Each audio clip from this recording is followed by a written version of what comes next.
We will now begin with session 5. The theme of this session is Defense Policy Planning, Best Practices and Challenges. The session will be chaired by Shri Chengappa, Group Editorial Director, the India Today Group. A warm welcome to all the panelists. Sir, may I now request you to take over the proceedings? Thank you. Thank you. With the Secretary of Defense Production, this next session segues well into actually having somewhat practical and top experts talk about how we should be doing, what we should be doing on this very important thing. Having a defense policy takes us into the AI world and all the latest technologies, and not just do that, but also have it implemented. And our first speaker in this session is Mr. Atul D. Rane, who's one of India's most respected defense scientists, a former CEO and managing director of BrahMos Aerospace. Let's give him a very, very warm round of applause. We saw what his equipment and his development was did for us in Operation Sindoor. Just briefly, Mr. Rane is a veteran of the DRDO. He has been in the forefront of India's missile technology for over 3 decades, and watched very closely by all of us, contributing to Akash, which has finally seen daylight after a lot of time. Agni, one of our most successful strategic weapons, and of course, now the BrahMos missile. His expertise spans real-time simulation, mission software, avionics, and international defense cooperation. So very wide band. And therefore, what he is going to speak today, and we're going to push him further on that, is India's BrahMos experience, lessons for the future. Ladies and gentlemen, Mr. Rane. You want to go there? Yeah. Okay. Thank you, Raj, for the introduction. I'm really not worthy of it. I just did my job. And thank you to Ambassador Chinoy and the MP IDSA for considering me worthy to be talking to you about lessons learned. Lessons learned, of course, are always there in any journey which anyone does. And how it would be applied to the future, well, I'll try to dwell on that also. I have a small presentation. You will have to bear with me because I've been about 11 months in the darkness, sitting quietly at home, cogitating over the various thoughts. And then the Indian Armed Forces so proudly used the weapons which we worked on. I always say that, Chief Marshal has heard me saying it. I congratulate the Indian Armed Forces for showing the confidence in indigenous weapons. That is the first main thing which they have done. It's of course a very proud moment to be seeing what happens. And when I was a young boy, my girlfriends, kept asking me, "Don't you feel worried that you're working on a weapon of mass destruction or weapons of war?" I said, "Hang on, we are working on weapons which defend our country." And when you see the result of what you have worked on for so many years, it's really a very, very proud moment. Yeah, okay. I have some notes also because, as I said, I've been a little rusty. So I'll be reading out from my notes also once in a while. Oops, yeah. Secretary Defense Production did talk about self-reliance, so there's not much to talk about it. But the whole idea of self-reliance is to be able to defend our country in any event of war, including unconventional warfare, which we have been seeing over the last couple of months or couple of years. Unconventional warfare includes cyber also. We should also, one of the underlining moments of the self-reliance is being able to include the upsurge of manufacturing which we are aiming for. Indigenous capabilities in critical technologies, high-tech production, infrastructure, and professional management. That's what we need to move towards the self-reliance.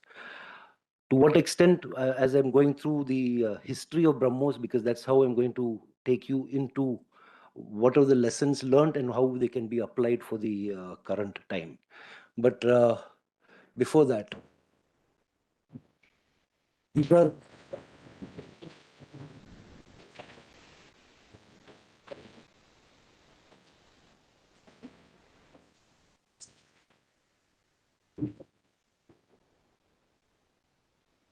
Ladies and gentlemen, we are the only country in the world with a supersonic cruise missile triad.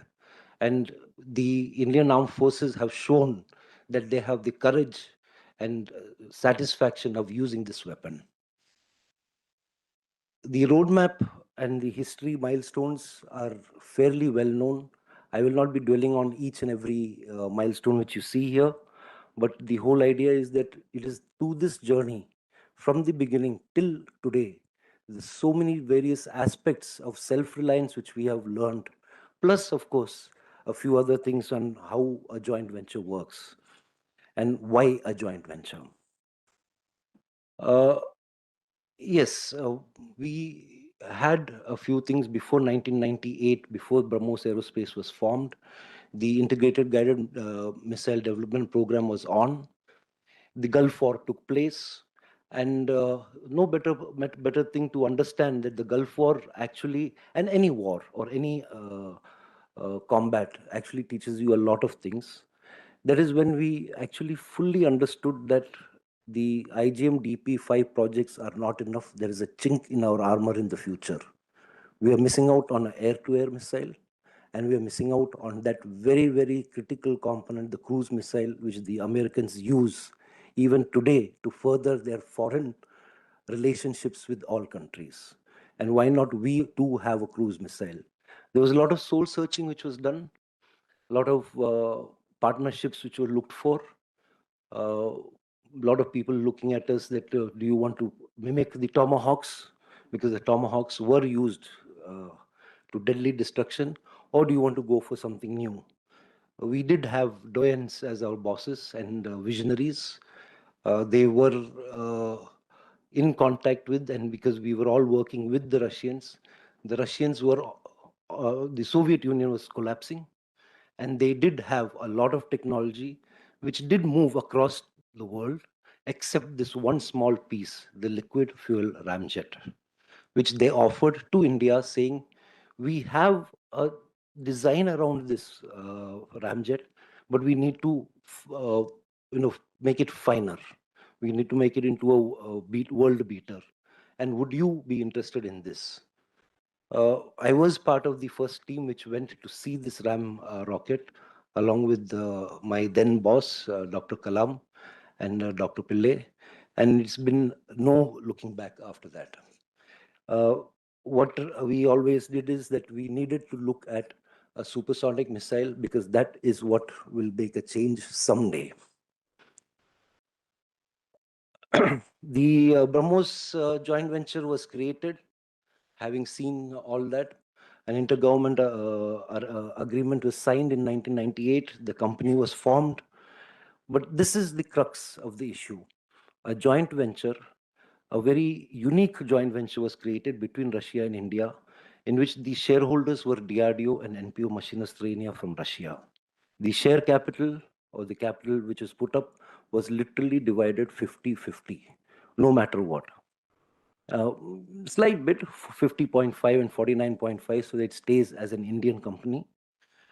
The share capital at that time was $250 million, which was increased to another $50 million because BrahMos had not yet gotten up on its feet, needed a little more infusion to look at the air-launched version and the steep dive mode of attack.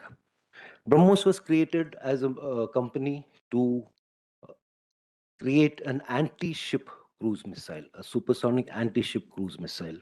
But all of us know one weapon can be used for something else.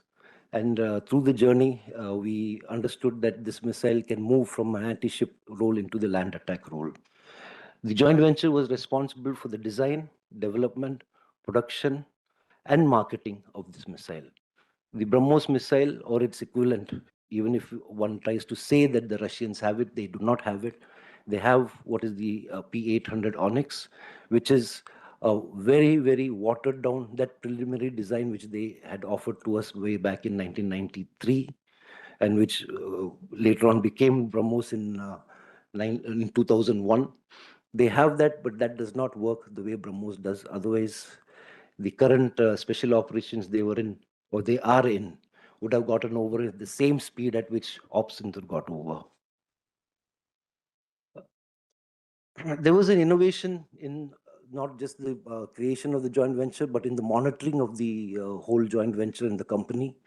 There was the key issue was that there was a supervisory council which encompassed not only the uh, top management of the scientific management of the companies or of the participants, but also the user. The users were part and parcel of the supervisory council. The day-to-day affairs were left to the CEO and MD of the BrahMos Aerospace, but there was a board of directors with 3 people each from both the participating shareholders. Uh, the joint venture actually bound both the countries into doing the pooling the expertise of human beings and mainly bringing to the desk, to the table, the technology which they had already created over the past years. Everyone keeps saying, what technology did India have way back in 1998? Well, we did have quite a bit, otherwise, the Russians would not have come to us. They did understand that we had one of the biggest capabilities and biggest thing which we had was young technical manpower. No country has the amount of young technical manpower that our country has. We do talk about brain drain, but brain drain, even with that, they said that this is a pool of talent which we can use. And their talent was disappearing with the breakup of the Soviet Union. Their people were also disappearing. Even today, again, it's one more time when the Russians have lost many of their youngsters, either working out in the special operations or left the country so that they don't go and do work in the special operations. But they always looked at us as the talent pool and a talent pool willing to work. We were equals. This was not buying and selling. This was sitting at a design table and working together.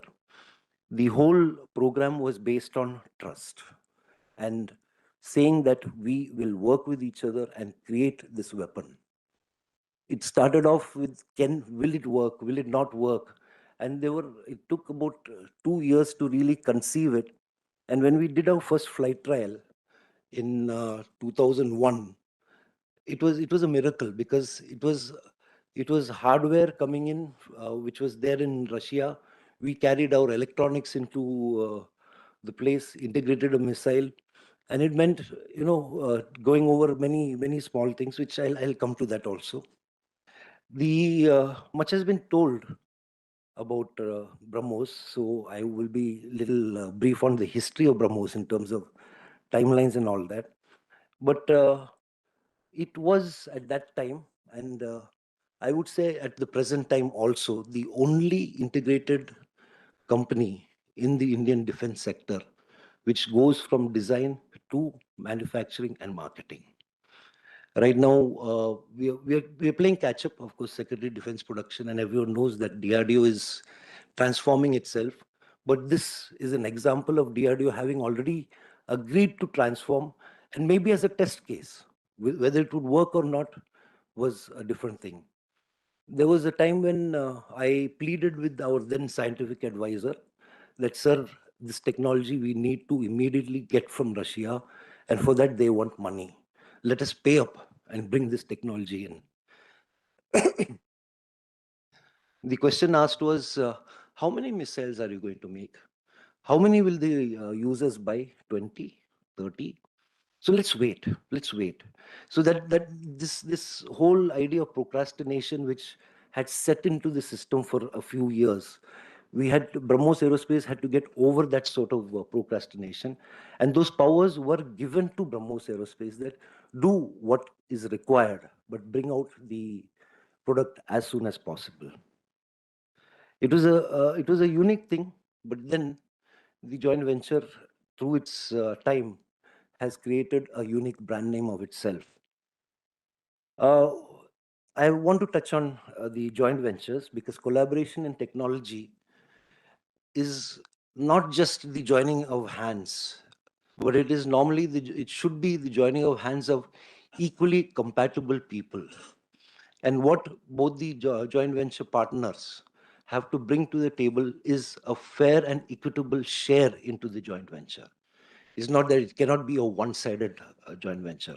that I will just bring the technology, you give the money, or I will give you the drawings and you do the manufacturing. It has to be done together. And there are a few joint ventures which have been conceived over the days. The semiconductor missions which are coming up are looking, some are going in the way which we know, and some are going literally in the way which BrahMos has been going. The BrahMos model is actually something which can be replicated all over the place. Uh, we do harness, of course, the core competencies of both the nations, of both or all the participating nations. And let me stick my neck out and make a statement. All successful war machines of today have been created only through joint partnership or joint ventures, not in a standalone Atmanirbhar style of working. You have to work across nations to create a deadly war machine. How you manage to do after that, create it. After that, you have to see how to manage it to become self-reliant and not be reliant on your partner for the rest of it. There are, of course, a lot of advantages in this sort of a thing which we have already talked about. You are able to develop new technologies. You are able to fill up technology gaps through sharing. And I underline this fact, you can fill up technology gaps. India had a lot of technology gaps in those days. Even today we do have, we all know about it. But it's not that Russia had everything filled up. They also learned so many small things from our style of working. Our style of working is what I would like to say. They were surprised at the speed at which decision making is possible in an R&D organization. And they were surprised that the R&D organization has so much of freedom to do work without control from the zakashik, the customer. It was a very fine balance, and they kept saying, "Can we try this?" And we said, "Yes, we'll try it." No, but what about your customer? And we said, I mean, I was one of the people always at the forefront because I was the youngster doing the running up and down. And I said, "Don't worry about the customer. I'll convince him." And literally, we did. It was a flight test of a missile, which you saw in the first frame of a missile. It was a flight test of a missile. It was not a produced missile which was already tested with a warhead against a decommissioned ship. And it was just our fifth flight trial. This normally cannot happen in a country like the Soviet Union or Russia, as they say. They said we would have had to do at least 40 or 50 trials before we would reach this sort of a trial. And this was the type of leapfrogging which we were able to do when we created BrahMos. But as I said, there has to be fair and impartial equity among the participating nations, a large investment, and a proper structure created. There are many impediments also. Maybe I'll try to come to that. But there are many issues which land up. Now, 98 to 2014, I just put this up just to show that BrahMos was pulling up their socks, moved from an anti-ship cruise missile to the Block 2, which was being able to hit targets which had radio contrast, then moved to getting a steep dive, that is being able to dive almost vertically with a ramjet rocket. It's almost a technical nightmare, but that was also cleared. And then the Indian Air Force kept saying that, "Why are you leaving us out?" And we created the air version of the missile. This was all during this time. The R&D and the work and the hard work which was done started paying off through various orders which were coming in from the Indian Armed Forces. But always, the idea was that BrahMos was created for mind to the market. And the market was, I won't say it was captive, but there was a time when, I remember the first time when we tried to hawk or talk about this to the Eastern Naval Command. The then Chief of Eastern Naval Command says, "What will I do with your 300-kilometer missile? I can't even see a target 300 kilometers away. What will I do with your missile?" I said, "Sir, aap le lijiye, we will find a way to look at the target." he says, no, you give me that method and then we'll talk about using this weapon. And literally, I'm telling you, this is where we were talking about startups saying that we can do more than what they can do. But I sort of fought with my bosses at that time and said, sir, we are not getting into radars. We are not going to get into target acquisition. That is a different game altogether. Let us leave that to someone else and let them do it. And the Russians kept saying, let's add it on, let's add it on. I kept telling them, hang on, let's finish this first and then let's look at that. And and what happened was this was the freedom given to each and every one of us within BrahMos Aerospace. It was BrahMos Aerospace Private Limited. And hence we had the chance of actually having a cross matrix work. And even the youngest person who was able to take decisions which would be agreed to by the top brass. We would walk into a board meeting and say that the project director does not agree to this, and then the board would sit together and say, I think let's listen to the youngsters, the 3 or 4 youngsters who have come, and project director try and help them, and let's see whether that works. And more often than not, this is where I keep saying that the whole idea of using startups or the people who are younger than 30 or 40, they are going to be the live wires of any R&D program which is there. I've lost my way. I just started talking. So the whole thing was that we will not just sit with one product. Let us keep innovating this product. I'll come to my popular, what I like to say about it. But we innovated that this particular missile will be a universal missile for all roles that it's going to have, whether it's going to be with the Indian Navy or with the Indian Army, and if possible, for the Indian Air Force. Yes, of course, the air-launched version has to have a little more changes because it has to be made lighter for the aircraft to carry. In fact, it's a very interesting thing. The Su-30's heaviest weapon which it carries is the BrahMos missile. And wow, does it work? I mean, it's so nice to see what happened a couple of months back. Uh, Yeah, what happens is I just put a small slide there where we went on to ships, we went on incline mode, we went in vertical mode, we created a shore-based uh, anti-ship complex, which is in the process of being delivered to the Indian Navy right now. The Indian Army has quite a few batteries out there and regiments out there with the mobile autonomous launched vehicle. There is one squadron, or rather 3 squadrons, with the Indian Air Force because they too need the land attack versions. And then, of course, the Tiger Sharks, who have the BrahMos under their bellies when they're up in the air. Uh, we kept innovating, and that was the whole thing. And one thing was that, as I was saying, that the one of the focuses was not only in doing what you're going to do now and make it work. Forecast what is going to be your problem in the future and start attacking that problem today and now, and how to prevent a problem which could happen next time. And the creation, I mean, when Secretary DP was talking and Raj was saying, when will we have the military industrial complex? BrahMos created a military industrial complex.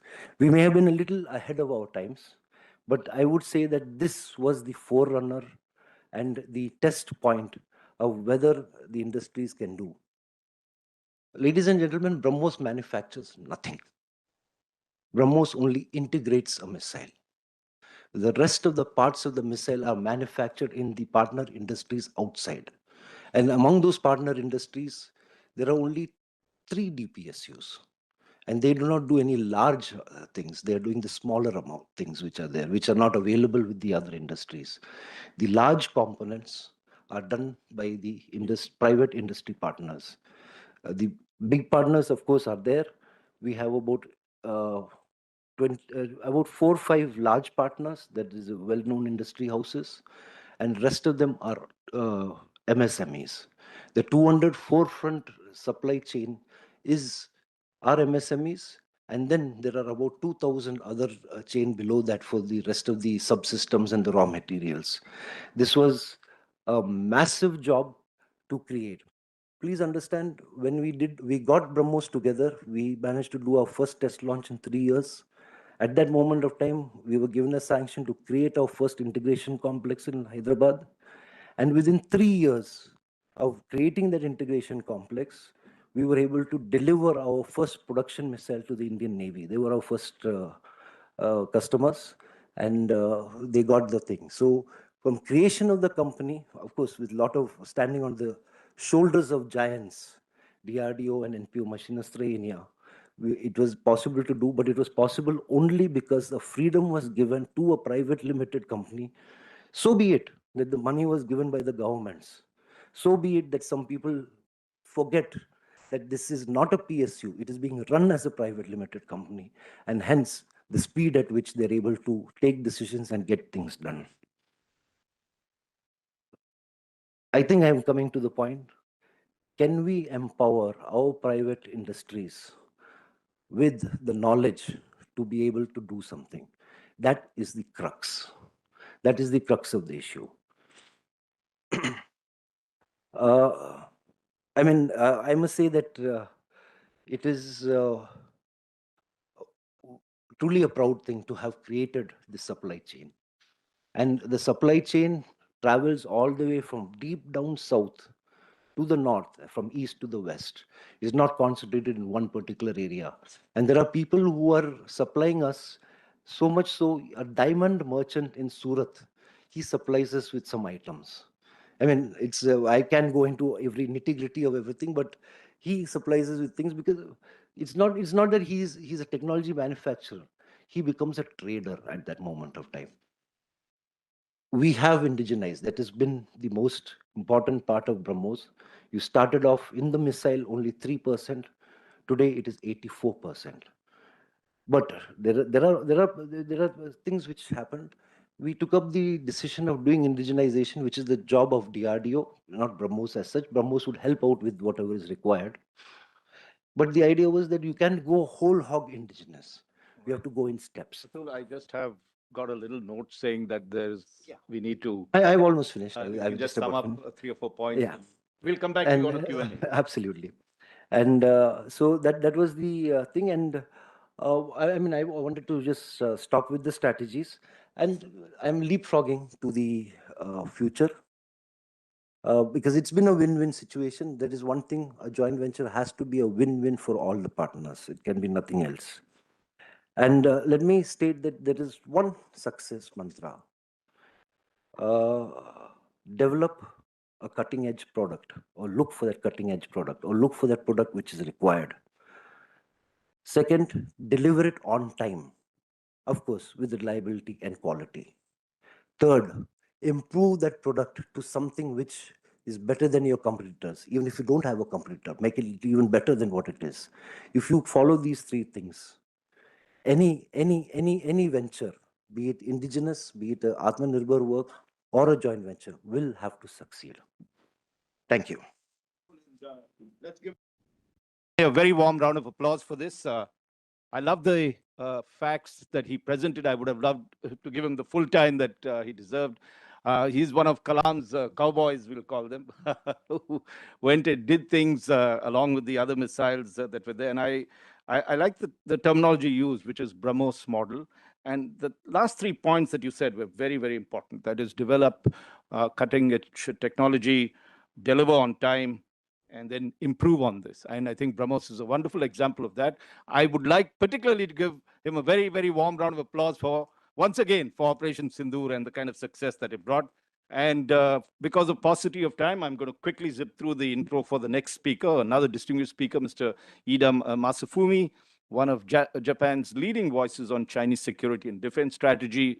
He serves as the director of the Security Studies Department of Japan's National Institute for Defense Studies, and his work has been pivotal in shaping how Japan and the wider region understands China's military ambitions and the evolution of the People's Liberation Army.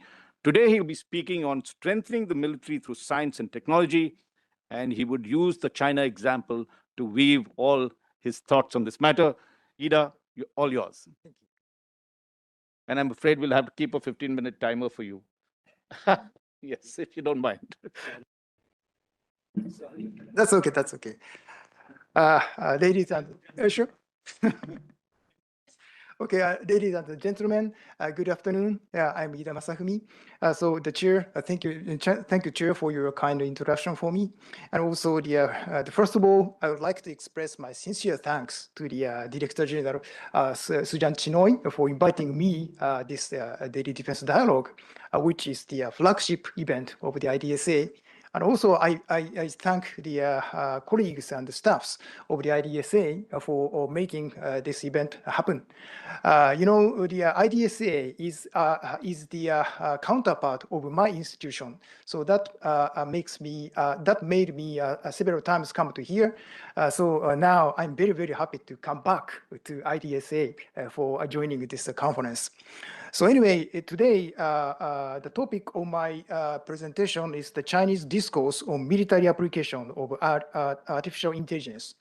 And actually, yesterday, Dr. Pratibha of the IDSA actually made a presentation on the same topic. So I think that makes me a little bit nervous here, but I'll do my best to my understanding how the Chinese PLA researchers discuss about the possible and the advantage of the military application of the artificial intelligence.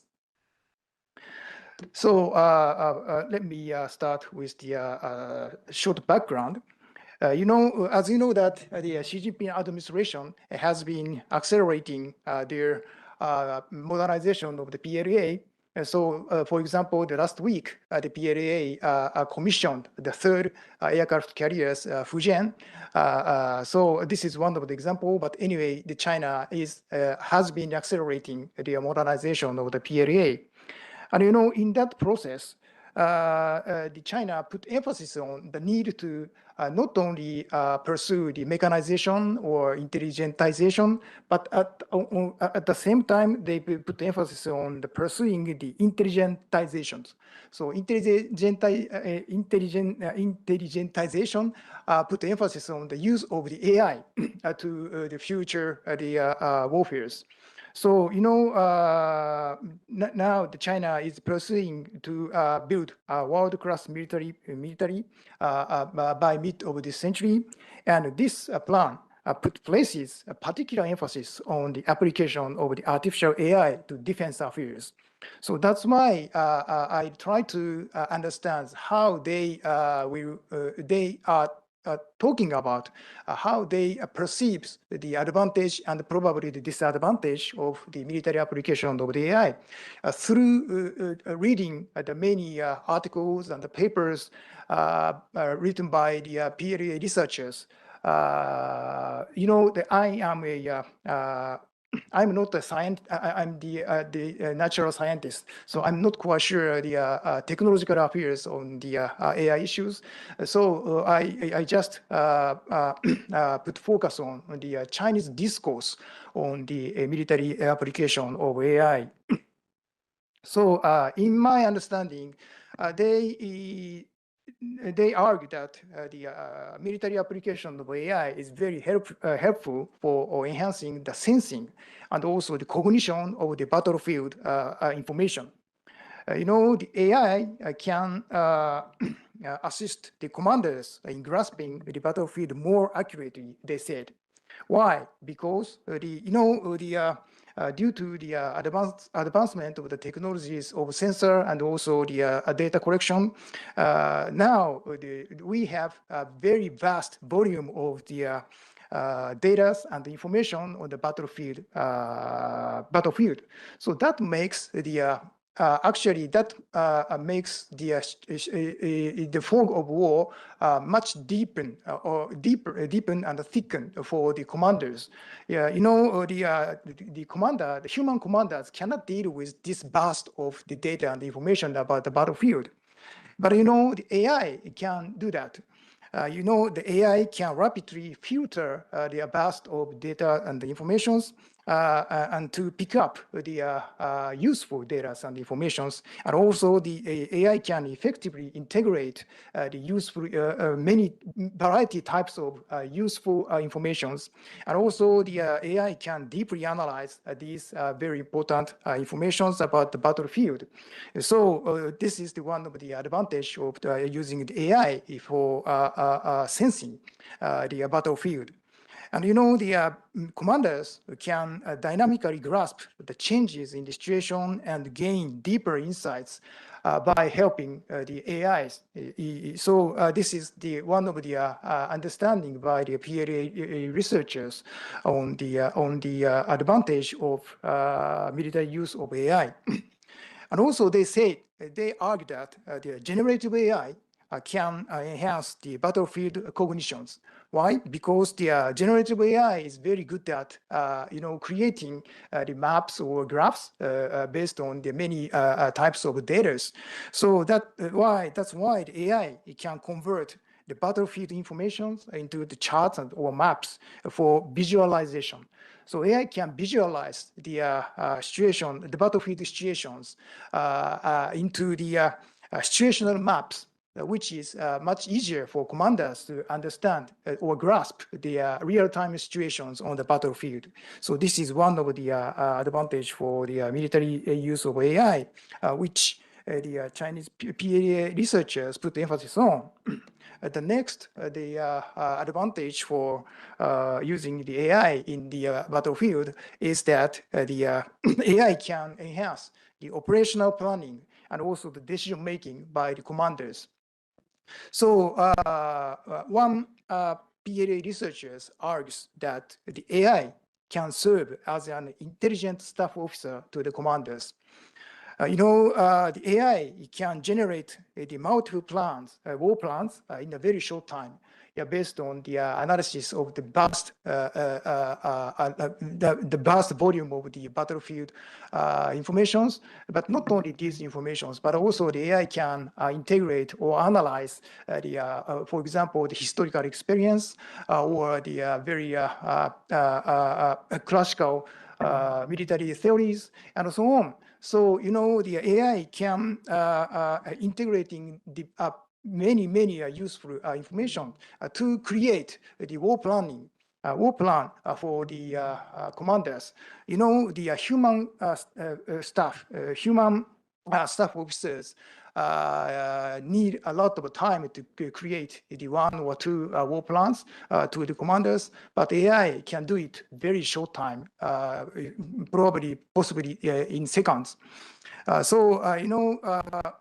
And also the AI can propose the innovative options that commanders might otherwise overlook. The human, the capability of the humans is very limited. So the commanders tend not to figure out the creative plans, but AI can assist to that. That's why the operational laboratory to conduct a mock, they argue that they should create the operational laboratory to conduct the mock confrontations and test new tactics, and also they refine the operational concepts. So they argue like that. And also the AI plays a crucial role in commanders' decision making. So AI is also useful for better decision making. The AI can accelerate the cycle of the OODA loop because of its very capable computing abilities. And also the AI can deeply analyze the enemy's behaviors to simulate the adversary commander's thought process. So, the AI even can understand or analyze the way of thinking by the enemy's commanders. So this is going to be very helpful for the commanders to make decisions. And the generative AI also function as a second brain to the commanders, so which can provide the innovative support.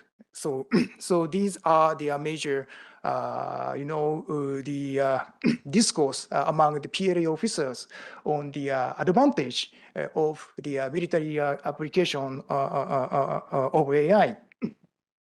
So, sorry, yeah, this one. The PLA researchers also discussed that what is the best or desired relationship between humans and AI.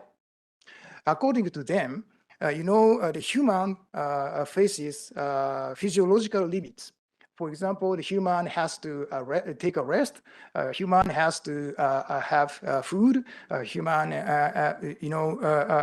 they cannot, work the 24 hours, 7 and 24 basis. So, the human faces the many limits, has many limits.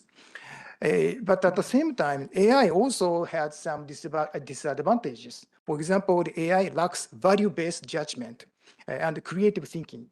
The AI does not have the so-called universal values like the democracy, freedom of navigation, or respect for the human rights.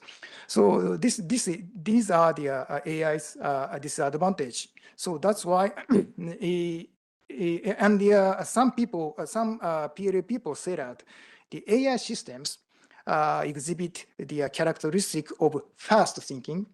On the other hand, the human possesses the characteristics of the slow thinking.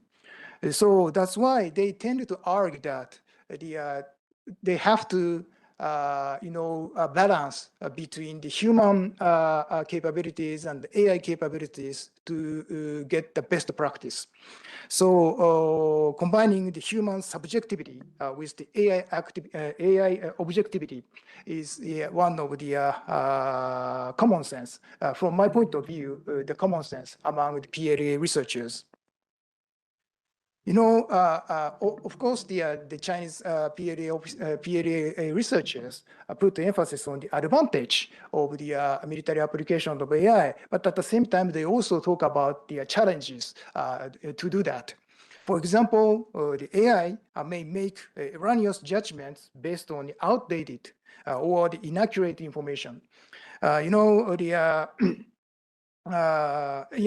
So for example, the adversaries disseminate the false information or manipulate and falsify data for our side.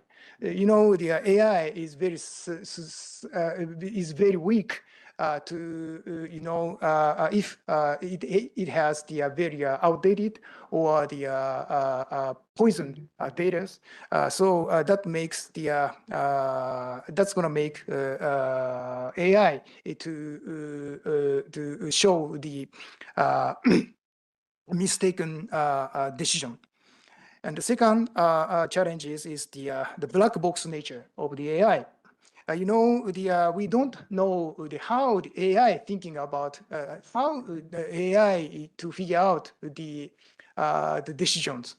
We don't know the process within the AI, so we call it the black box of AI.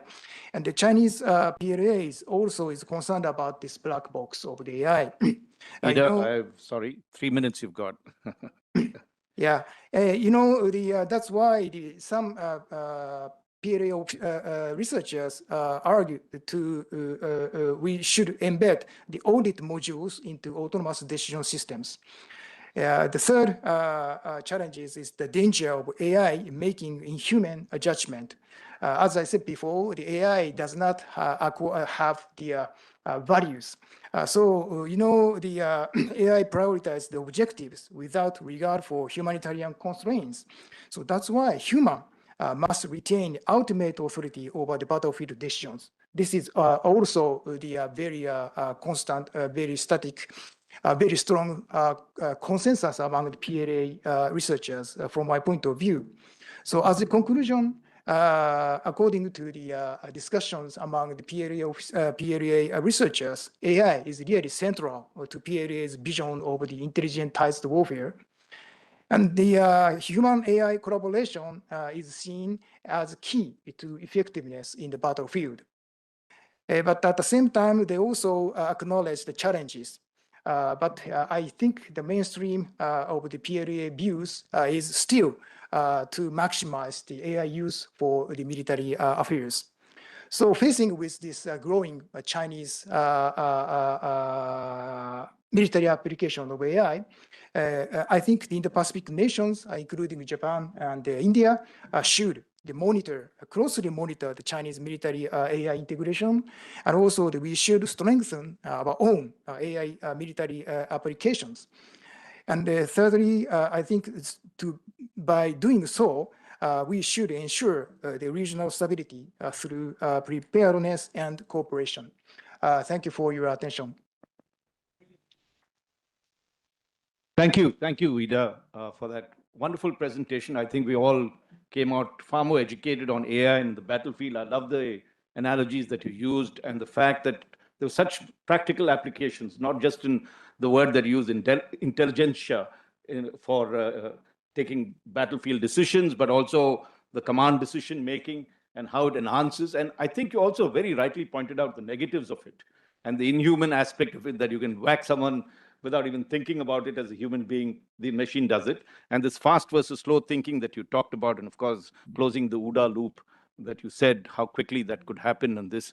So let's give him another warm round of applause for this. And for keeping time as well. We have one more speaker, and is he online? Yes, okay. Let me just introduce Dmitry Stefanovich. I hope I've got your pronunciation right, who's one of the Russia's leading voices on strategic weapons and emerging defense technologies. He's currently a research fellow at the Center for International Security at the Primakov Institute in Moscow. He's got a long CV, so I'm not going to read all that out so that he gets more time. Just to say that he's going to be speaking on a really fascinating and timely theme, the future of strategic weapons in an age of rapid technological change. Over to you, Stefan, for your comments on this. Stefanovich, please. Yes, hello. I hope you hear me well. And first of all, let me offer my excuses for not being present there. I've enjoyed the presentations by two previous speakers. They were perfect, and I would 15 minutes you got, to Stefanovich. I'm sorry. Yes. Can you hear me? Yes. Yeah. Okay. Yes, I hear you perfectly. As I have only 15 minutes, I would not share my thoughts on BrahMos and on AI, but I would love to chat more about it. So I will focus on the topic of my presentation, planning of the strategic weapons development under uncertain conditions. First of all, strategic weapons are significantly different from other types of weapons, not only because of their ranges and destructive power, but also because their development, testing, production, deployment cycles are significantly longer and much more resource consuming. And we know that current state of global affairs, especially global military political affairs, are very challenging. It's very fluid. And we also have a concern about emerging and disruptive technologies, not only being developed rapidly, but also proliferating very rapidly. This complicates long-term defense planning, especially in the field of strategic weapons. The solution to this challenge is to have mechanisms for long-term planning in place, as well as procedures to adapt military development programs to emerging challenges. This requires a core of high-quality analysts, decision-makers, engineers, and also bureaucrats working in concert, not to mention great support from the scientific and expert communities. In Russia, it is partly achieved by the work of the so-called Military Industrial Commission and also Science and Expert Council of the Security Council. The essence of the Russian long-term planning in military affairs and military procurement is the so-called state armaments program, which covers periods of about 10 years. It's constantly updated. And right now we're in the process of developing a next state armament program, which will bring us to the 2030s. There is also a regularly updated evaluation and forecast of military political environment.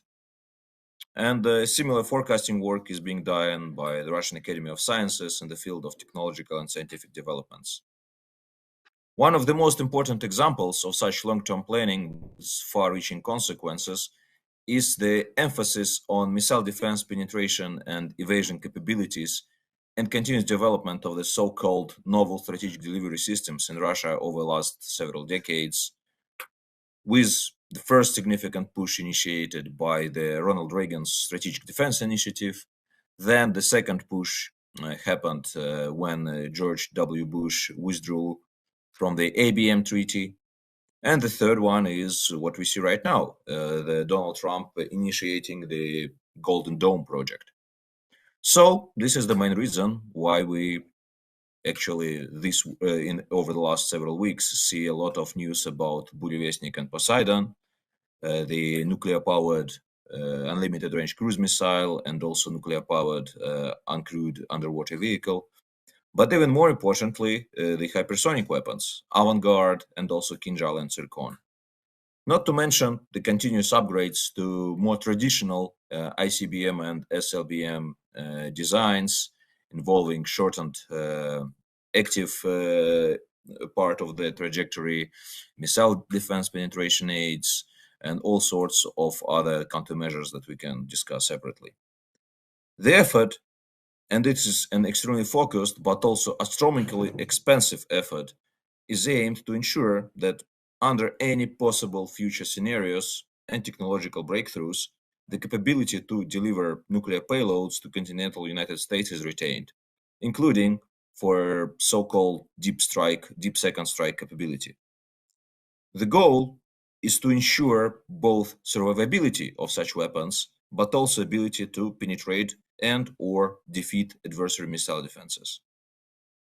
Another important case of a probably less strategic but still highly important nature is the proliferation of precision weapons, long-range precision weapons, and specifically the return of ground-launched intermediate-range missiles that used to be banned by the INF Treaty between Moscow and Washington.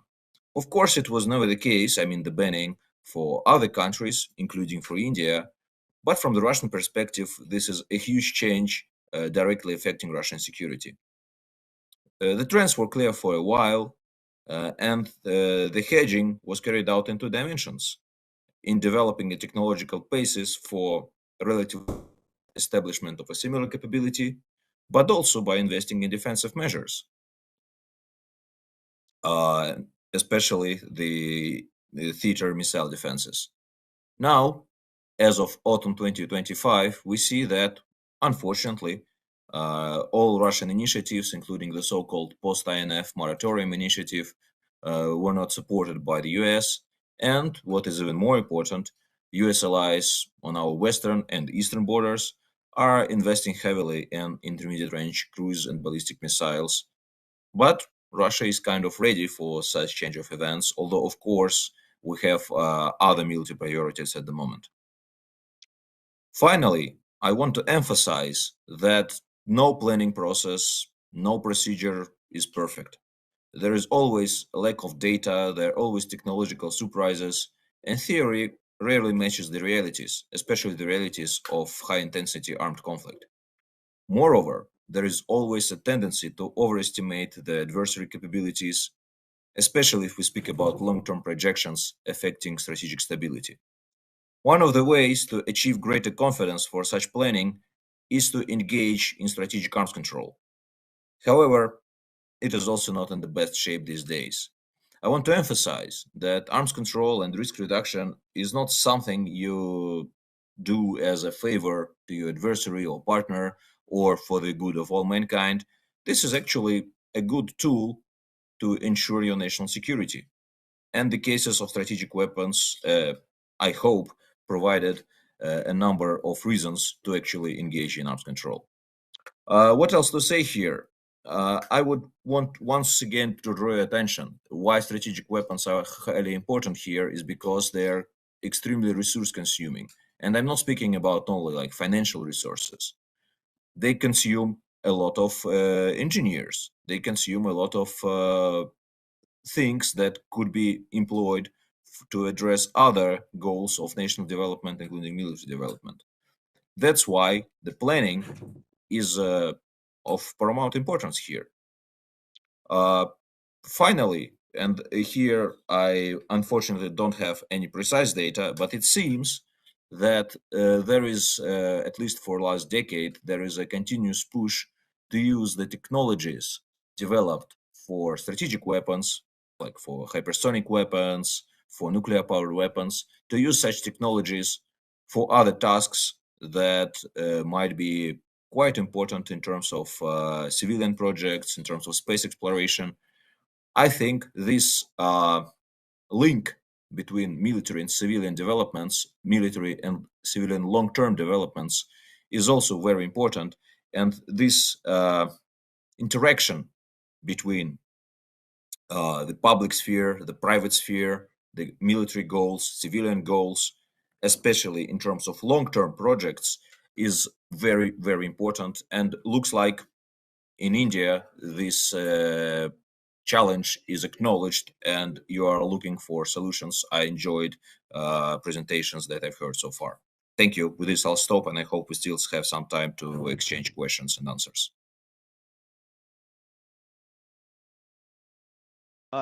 Thank you, Dmitry, Stefanovich. That was brilliant. And I think you not only kept your time, you gave us a couple of minutes for question and answers. And I do like this is a very important time that you've come online, given the fact that Russia has tested some of its latest nuclear-powered missiles that are there, that is likely to change the warfare. And so I've got about a couple of minutes for these questions. And I'm going to start with you, Atul.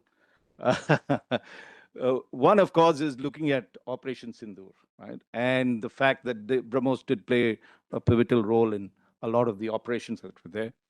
What lessons would you draw from that in terms of readiness, in terms of change? What would you do, take it to the next level? And a little more provocative to you, we saw what Russia did with, how's that missile? Burevestnik, right? I hope I got that right. Yeah, okay, sorry, you served in those countries. And they're using nuclear-powered cruise missiles. Do you think India should follow suit? What are the pluses and minuses? First you, then we'll ask. Yeah, both questions are interesting, though out of syllabus. You are used to good. Yeah. What better could be? I think It's on, but it's sort of, yeah. What better could have been done for Op Sindoor? Well, you see, even though it sounds so exciting that BrahMos was used, to use a weapon, it takes a lot of planning. So I would say, I mean, that feedback has to come a little later on, and that has to get back into the whole system. What were the pitfalls or what were the difficulties in planning and execution of the operation, and how could that be made easier?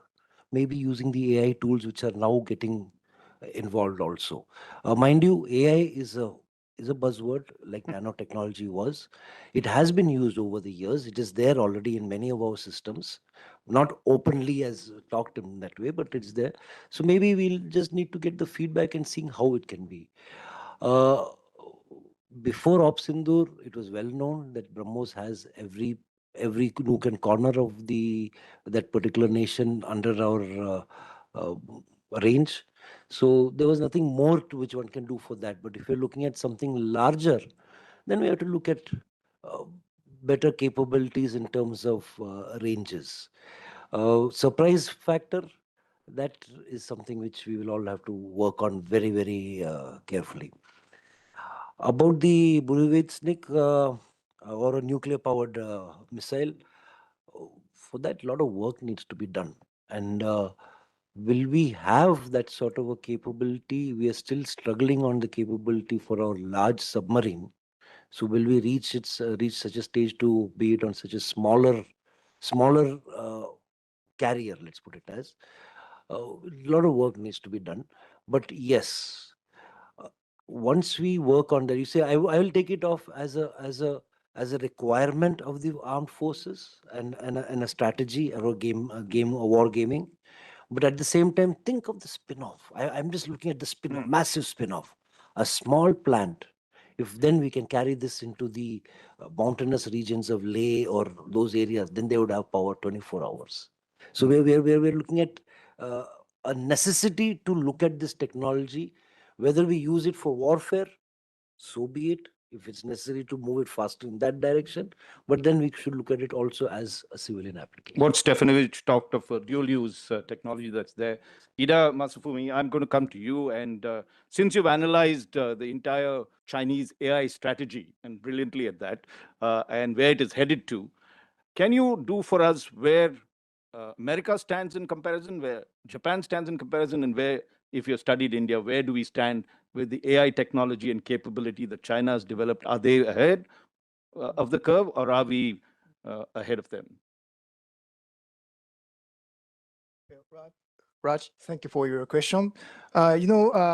I'm not quite sure the level of the U.S. AI capabilities, the Japan's AI capabilities, and the Chinese AI capabilities. But according to the Chinese discussions, the Chinese people are really eager to.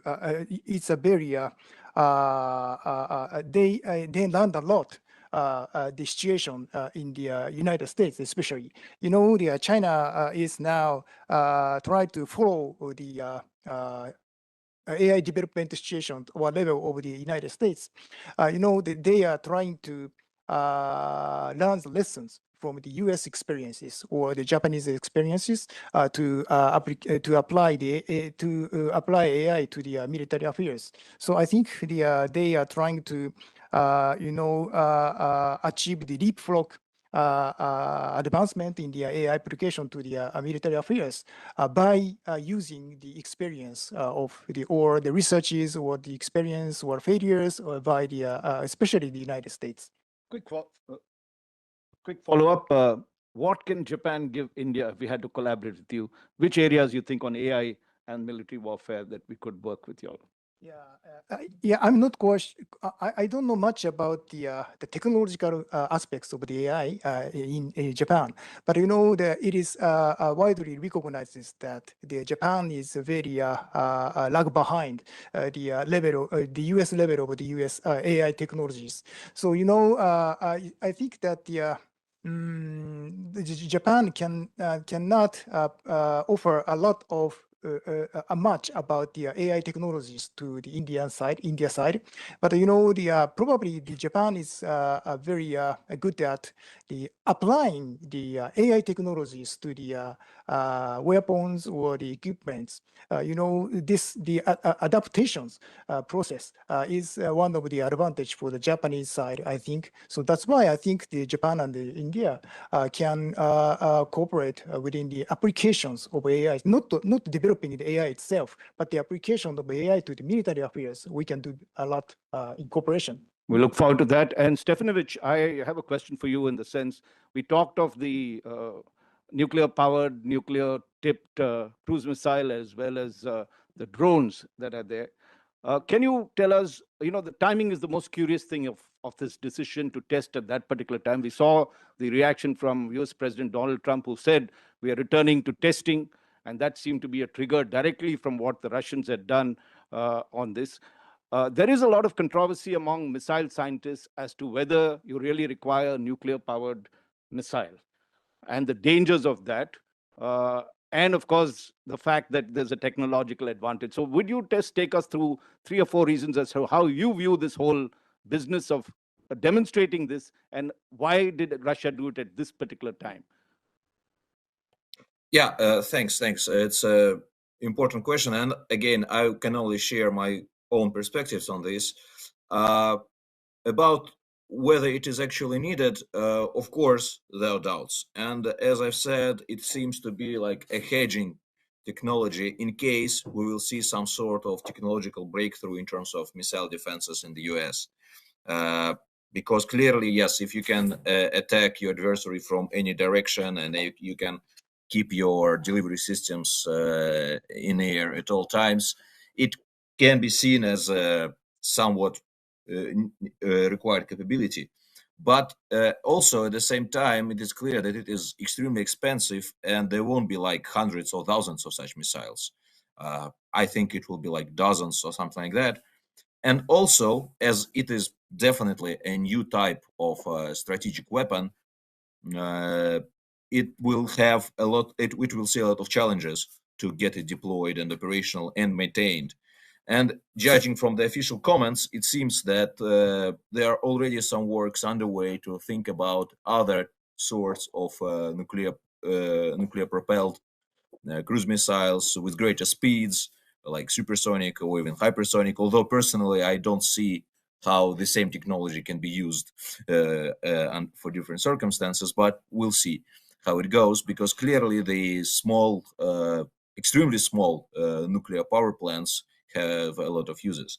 Now, to the political side of that, I see two relations. One is the overall destruction of strategic arms control, and maybe it is just like a reminder that, well, yeah, if we don't have any limits, if we don't have any strategic dialogue, Russia can also can show technological surprise to the adversary. But at the same time, as Russia have another unilateral initiative on the table, the announcement that we will comply with the total limits or ceilings of New START after New START treaty ceases to exist next February, unless US carries out actions that we will see hugely destabilizing, whether it will be missile defense or anything else. So we demonstrate that we have a capability against any missile defense you might think of, and probably US can think twice about engaging in such huge missile defense projects. But I have doubts that it can work this way. Also, I would remind everyone that these are not projects that came out of the blue. At least about Burevestnik, it was publicly announced in 2018. Poseidon was publicly announced or leaked even earlier, and they had been under development for decades and, of course, consumed a lot of resources. So, yes, timing is important, but anyway, these tests should have happened because no one canceled these projects, and they were just like, there is a inertia of military industry, of military design bureaus. Like, if you have this project, you test it from time to time, and then it is a decision of military political leadership of the country whether to make it public, how to speak about those, and so on. I hope I've answered at least some of your questions, but that's all I have to say right now on Yes, this thank you. subject. Thank you. And we are not seeing, I mean, we're hoping it could be called a Sputnik moment, but that depends on the dual use that Atul also talked about on this. We've got questions, just time for one, the DG says. And you've already asked, so I'm going to give Ambassador, forgive me. We're old friends, but the gentleman there. Can you hear me? Yeah.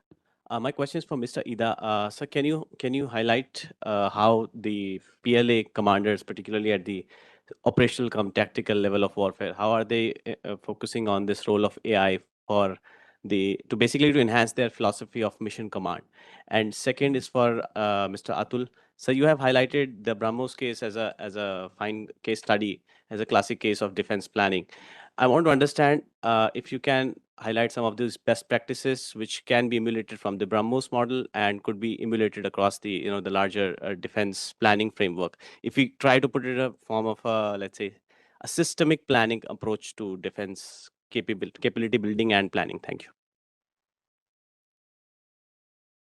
Then you'll have the last word. Yeah, thank you for your question. As far as my understanding, the discourse among the PLA researchers, the AI is very good for the theater level commanders for decision making or for the grasping the battlefield situations and making the war planning. But at the same, on the other side, the problem would be the unit level commanders.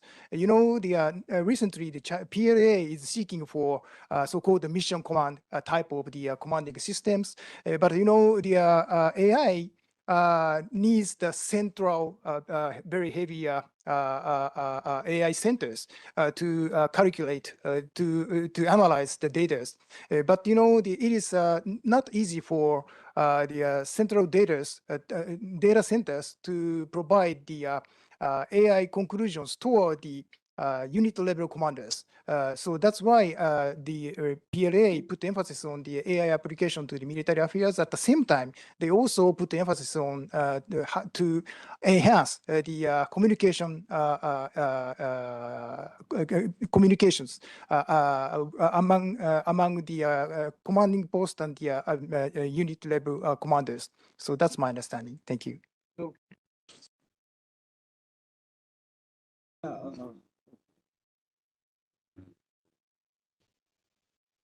What are the best practices? Well, I did touch upon a few of them, so I'll not repeat those. But what I would like to first say is identify the critical technology which needs to be indigenized, Please, let's be, not everything, the particular critical technology. Because there may not be a business case in making a fastener today. We could make this fastener after another 10 years. So let's concentrate on what we need today so that we don't get choked. For example, though we keep saying that the sanctions across because of the geopolitical things, nothing has happened. There's not much of a worry for India yet, but we have been facing this over the years. So we need to, actually brainstorm and get out what are those few small items by which we could get choked, and that is what we need to concentrate on first. And so use a march time method and start with the most important now and do the least important later. But what normally is happening now is start with the easiest now and do the more complicated later. This is an absolute lesson we have learned from BrahMos. I must tell you, it's a bugbear where we are sitting at this moment in the case of BrahMos as of now. It may be a successful project, but we are sitting with this small, the last piece of the puzzle is missing. And we have left it a bit too late? The other is, I believe that the private industries, our partner industries and the newer ones which are out there, they need to mimic the whole idea of whatever capital generation is there. BrahMos never made much of capital or is not making much of capital because it gets plowed back into the R&D. This is what the industry should also mimic. Rather than moving their share value upwards, please take that profit and push it back into the R&D. This is something I've been shouting at the industry from a podium, not while I meet them, that please invest more in your R&D. Because don't think that DRDO is the final guru of R&D. There are smaller gurus and better gurus outside, but you have to find them and use them and fund them and get them to do work. This is another massive experience which I feel we should learn from that. Let people mimic this one small thing.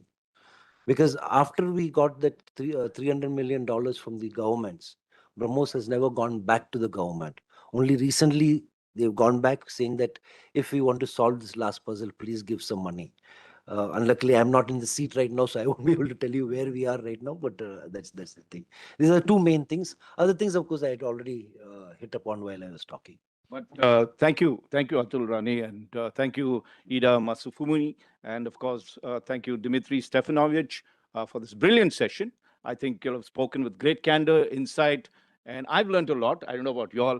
My only suggestion is for IDSA, since we keep putting our mic here, maybe you should have AI that senses who's going to speak in this mic. Things could make our lives easier. But ladies and gentlemen, let's give them a very, very warm round of applause for this session. Thank you so much. Thank you.